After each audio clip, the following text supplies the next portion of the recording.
नमस्कार, मैं हूं देवनाथ पांडे। आप देख रहे हैं लोकल वोकल न्यूज। कोरोना ने जब देश में दस्तक दी तो बहुत सारी चीजों में बदलाव देखने को मिला और इनमें सबसे अहम देखा जा रहा था जो बच्चे ऑनलाइन क्लास कर रहे थे। हमारी जो आज की खबर है ये छत्तीसगढ़ के रायगढ़ से है, जहां पर एक 17 साल का लड़का ये कहता था कि वो मोबाइल में ऑनलाइन क्लास कर रहा है अपने घर वालों से, जबकि वो कुछ और ही कर रहा होता है। और एक दिन उसकी इसी हरकत की वजह से उसे जान से हाथ धोना पड़ता है। दरअसल जब से देश में कोरोना ने दस्तक दी तब से देश के हर जगह, हर जिले में इसी तरह से ऑनलाइन क्लास शुरू हुई। और छत्तीसगढ़ के रायगढ़ की जो खबर हम आपको बता रहे हैं, इस लड़के के पिता जम्मू कश्मीर में नौकरी करते हैं, घर में माता जी इसकी रहती हैं साथ में। इस लड़के की माता को मोबाइल फ़ोन के बारे में कोई जानकारी नहीं थी, इंटरनेट के बारे में कोई जानकारी नहीं थी। जब वो अपने बच्चे से पूछती थी कि क्या कर रहे हो, तो हमेशा यही कहता था कि मैं ऑनलाइन क्लास कर रहा हूँ, जबकि वो ऑनलाइन गेम खेलता रहता था। और गेम खेलने की लत इतनी ज़्यादा हो चुकी थी उसे कि इसके लिए गेम के अपडेटेड वर्जन के लिए वो लगातार अपने दोस्तों से उधार लिया करता था। और ऐसे करते करते करते करते वो अपने दोस्तों से करीब 75,000 रुपये उधार ले चुका था, सिर्फ गेम खरीदने के लिए। और जब उसके दोस्त उससे पैसे वापस मांगते तो टाल मटोल कर देता, किसी को धमकी देता, नहीं है पैसे तो कहाँ से दूँ, कुछ इस तरह का। लेकिन 3-4 दिन पहले जिस तरह से एक दोस्त उसका पहुँचता है उसके पास, पहले उसे शराब पिलाता है और शराब पीने के बाद, पिलाने के बाद जब उससे वो पैसे मांगता है अपने दिए हुए, तो फिर से वो पैसे देने से मना कर देता है। इस दौरान जो आरोपी है वो पहले तो उसे मारता है, मारने के बाद जब अधमरा कर देता है तो उसे डर लगता है कि अगर ये जब होश में आएगा तो जब पुलिस को बयान देगा तो मैं फंस जाऊंगा उसमें। और इसी डर की वजह से ब्लेड निकालता है और उसके गले पर वार कर देता है, लड़का वहीं मर जाता है। उसके बाद उसने लाश को, शव को कहीं पास में ही छिपा दिया और उसके फ़ोन से अपने फ़ोन पे मैसेज किया कि कि मैं अपहरणकर्ता बोल रहा हूं, अगर आपको ये बच्चा चाहिए तो आप 15 लाख रुपए का व्यवस्था करो।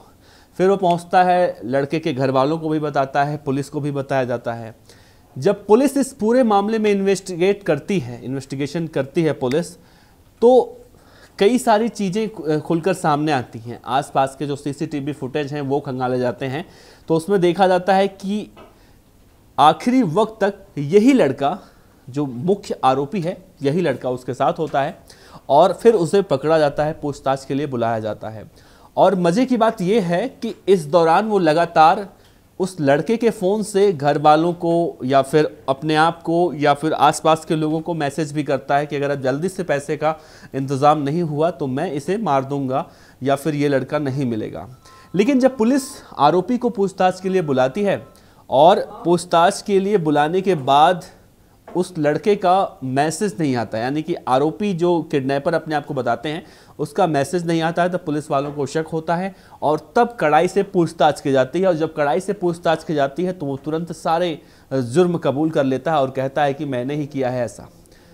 दरअसल गेम खेलने की लत इस कदर उस बच्चे पर हावी हो चुकी थी कि वो आसपास के लोगों से, अपने सभी दोस्तों से पैसे लेने में गुरेज नहीं करता था, हिचक नहीं करता था। और ऐसे करते करते, ये हम सिर्फ आरोपी के पैसों की बात बता रहे हैं, एक व्यक्ति से वो 75,000 रुपये ले चुका था। सोचिए आसपास उसके और दोस्त होंगे तो कितने रुपए वो अब तक उधार ले चुका होगा।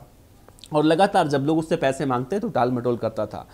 अब इसमें कहीं ना कहीं देखने वाली बात यह है कि अभी भी देखने को यही मिल रहा है कि आपके घर में बच्चे हैं, हमारे घर में बच्चे हैं, या किसी के घर में बच्चे हैं, तो आजकल ये ट्रेंड बन चुका है कि ऑनलाइन क्लास पे बहुत ज़्यादा जोर भी दिया जा रहा है। आप अपने बच्चों को मोबाइल फ़ोन से, कंप्यूटर से, लैपटॉप से दूर भी नहीं कर सकते।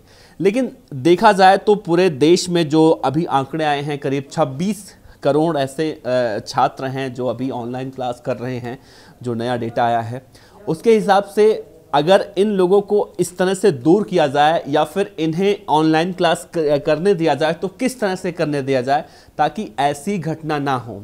तो तमाम एक्सपर्ट अपनी अपनी राय दे रहे हैं, कई सारे लोग अपने अपने तरह के वो कर रहे हैं। लेकिन अगर इस केस की बात की जाए तो जब उनके पिता जम्मू कश्मीर में यानी किसी और राज्य में नौकरी करते हैं, माता को पता ही नहीं होता है कि मोबाइल क्या होता है, इंटरनेट क्या होता है, बच्चा लगातार मोबाइल में लगा रहता है, अगर उससे पूछा जाए तो यही कहता है कि मैं तो ऑनलाइन क्लास कर रहा हूं, तो नतीजा कुछ ऐसा ही होता है। तो अब कहीं ना कहीं जब ऐसी घटना सामने आई है तो लोग इसके प्रति सतर्क भी हुए हैं और फिलहाल जो आरोपी है उसे पुलिस गिरफ्तार करके आगे की कार्रवाई कर रही है। तो फिलहाल आप भी, अगर आपके घर में बच्चे हों तो एक खबर आपके लिए है, आप भी सावधान हो जाइए और अपने बच्चों का ध्यान दीजिए।